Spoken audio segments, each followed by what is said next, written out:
Quer ver um outro lugar onde a gente usa ergonomia? E é claro que vocês estão percebendo que tem tudo a ver com matemática, porque eu estou falando de ângulos, eu estou falando de unidade de medida de massa, né? Olha só que interessante, no mobiliário escolar, ou seja, na sua carteira e na sua cadeira. Repara que ao longo da sua vida escolar, muito provavelmente você deve ter visto que em vários momentos vai sendo trocado o mobiliário escolar, ou seja, a sua carteira e a sua cadeira. E por que é feita essa troca, né? Na verdade, as pessoas vão fazendo esses estudos sobre ergonomia e vão melhorando as coisas, né? Hoje em dia a gente sabe que muitos colégios já têm esse mobiliário que tem a carteira e a cadeira reguláveis, né? A cadeira e a carteira permitem um ajuste. Inclusive, olha que legal, né? Enquanto a gente está aqui, tem muitas pessoas estudando isso. Por exemplo, esse cara aqui, ó, esse moçoilo, Antônio Renato Pereira Moro, o Moro, ele em 2000, ele fez uma tese de doutorado, e nessa tese de doutorado ele analisava esse mobiliário escolar, esse conjunto de cadeira e mesa. Olha que interessante, vou mostrar para vocês só uma das coisas que ele fez, tá bom? Porque na verdade tem vários estudos sobre isso é só um exemplo. Mas olha pelo gráfico que interessante. Quando ele propôs um conjunto de mesa e cadeira que tinha esta inclinação, então era um assento de 30 graus e era uma mesa com uma inclinação de 15 graus. Quando essa foi a proposta, o peso do corpo que ficava sobre o assento era de uma média aí de 50%. Olha só.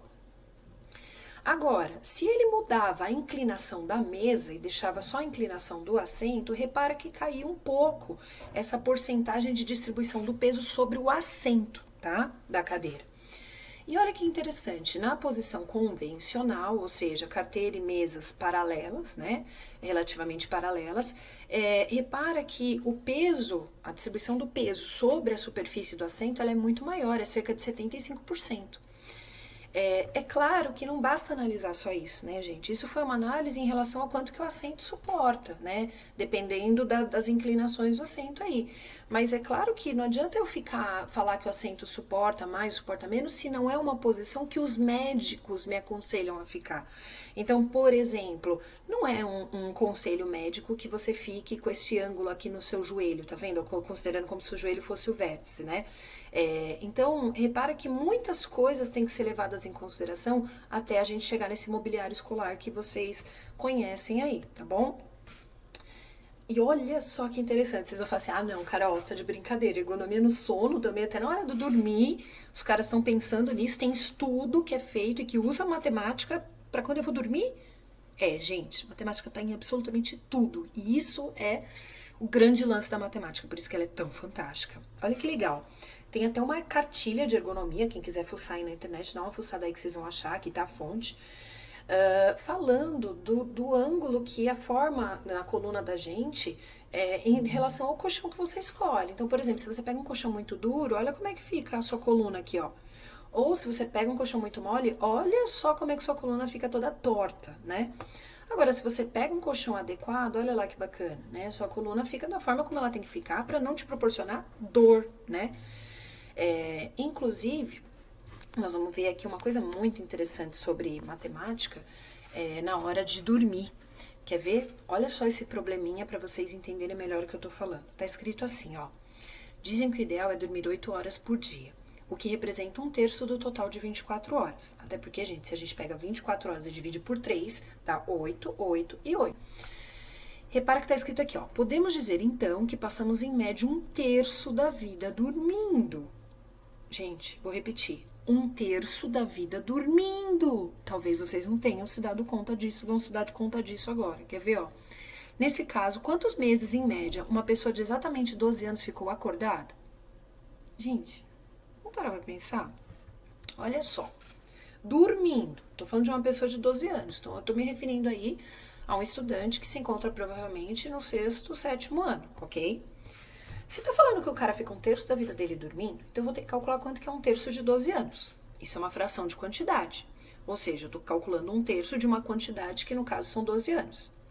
A gente já sabe que na fração o denominador indica em quantas partes iguais eu divido o meu inteiro. No caso, o meu inteiro aí são os 12 anos. Então, repara que eu vou ter que pegar o 12 e dividir em 3 partes iguais.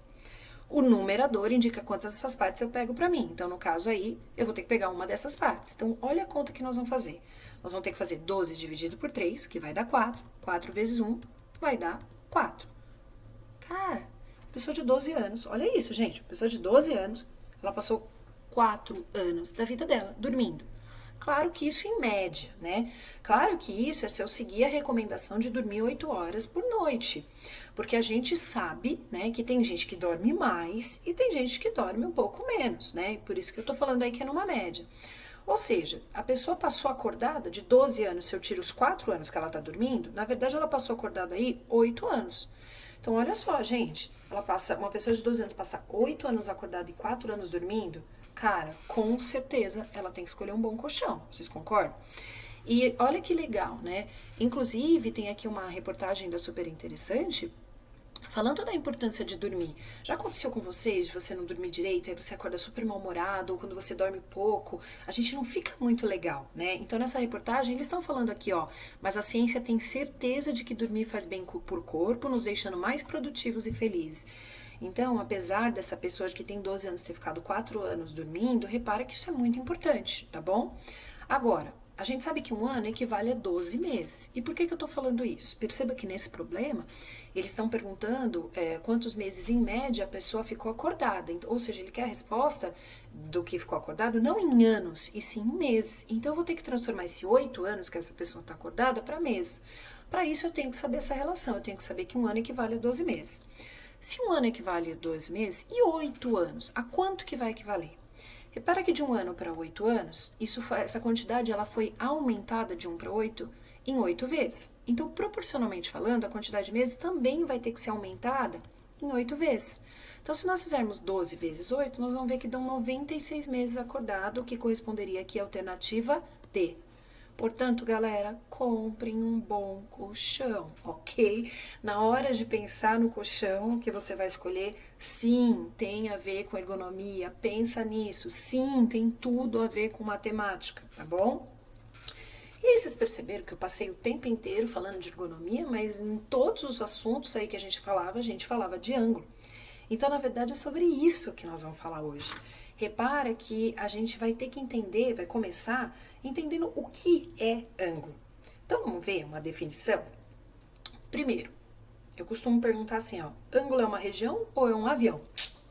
Tá bom, claro que eu tô brincando, porque um avião é que não é, né, gente? Ângulo é uma região. Uma região do plano, mas afinal de contas, que região é essa, né? Então, repara que ângulo é uma região que ela é compreendida, ou seja, ela fica entre duas semirretas. Carol, o que é semirreta? Vamos relembrar isso?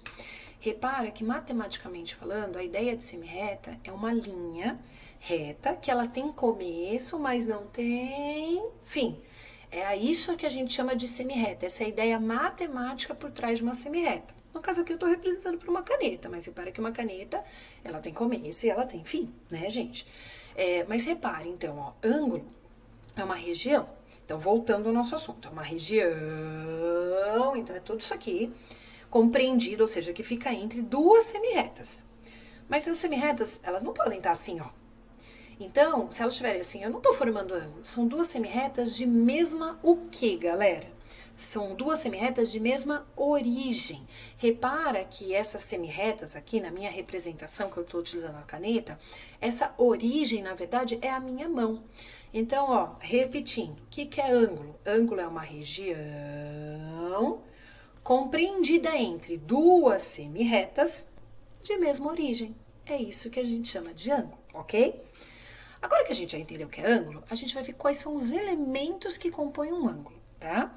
Para começar, eu vou começar mostrando para vocês que para a gente colocar pontos aqui na nossa representação que vocês estão vendo, um ponto a gente tem sempre que, em linguagem matemática, nomear por uma letra maiúscula do nosso alfabeto. Então, por exemplo, repara o seguinte, esse ponto de origem dessas semirretas é o que a gente chama de vértice, ok? Repara que esse vértice, na verdade, ele é um ponto que eu nomeei por uma letra maiúscula qualquer do nosso alfabeto. No caso aqui, eu chamei de ponto O. E repara que o ângulo, ele não tem só o vértice. Além de ter o vértice, ele tem os lados desse ângulo. Esses lados, galerinha, são justamente essas duas semi-retas, né? Que tem começo, né? Essas linhas retas tem começo, mas não tem fim. Repara que uma semi-reta ela é composta de infinitos pontos. E aí, o que eu faço para nomear, então, uma semi-reta? Geralmente eu escolho um ponto qualquer dessa semi-reta, por exemplo, aqui eu escolhi um ponto e eu nomeei de ponto A. Lembrando que em linguagem matemática eu nomeio um ponto utilizando qualquer letra maiúscula do nosso alfabeto. E a partir do momento que eu nomeei esse ponto, repara que eu posso dar um nome para essa semi-reta. Aí, olha só, quais são então os lados do meu ângulo, que é um elemento que o ângulo possui, tá? Os lados são a semi-reta OA, com essa setinha em cima. Então, como é que a gente representa em linguagem matemática uma semi-reta? A gente faz desse jeito que vocês estão vendo. A gente pega sempre o ponto de origem, que é o ponto O, um ponto qualquer dessa semi-reta, no caso eu chamei de ponto A, e a gente põe essa setinha em cima. Repara que essa setinha está apontando para o ponto A porque ela quer dizer assim, ó.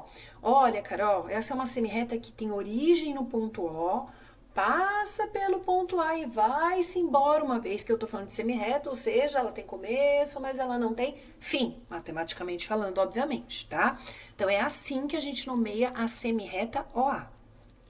E como é que a gente nomeia o outro lado do ângulo? Porque vocês estão vendo que um ângulo tem dois lados, né?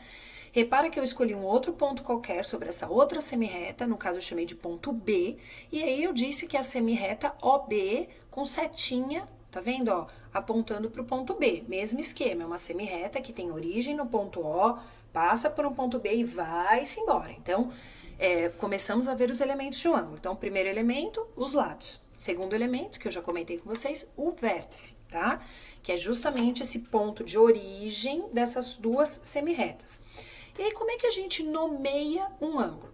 Geralmente, a gente pega esses três pontos que vocês estão vendo, só que o ponto que é o vértice, a gente coloca no meio e a gente coloca um chapéuzinho nesse vértice, quer ver? É assim, ó.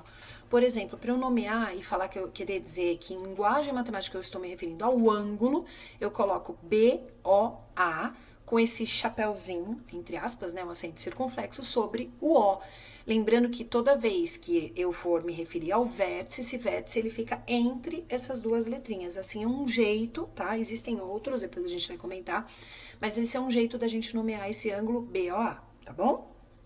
E aí, o que mais que a gente precisa saber? Então, a gente já sabe o que é ângulo, a gente já sabe quais são os elementos de um ângulo, que são os lados, os vértices, e o vértice, a gente já sabe como a gente nomeia um ângulo, e agora a gente vai ver qual é a unidade de medida de ângulo.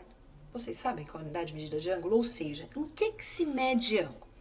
Na verdade, se vocês pegarem esse instrumento, que é o transferidor, que serve justamente para que a gente faça as medidas de ângulo, vocês vão perceber que uma unidade de medida de ângulo muito presente aqui é o grau. Então, vamos dar uma olhadinha para a gente entender o que é o grau?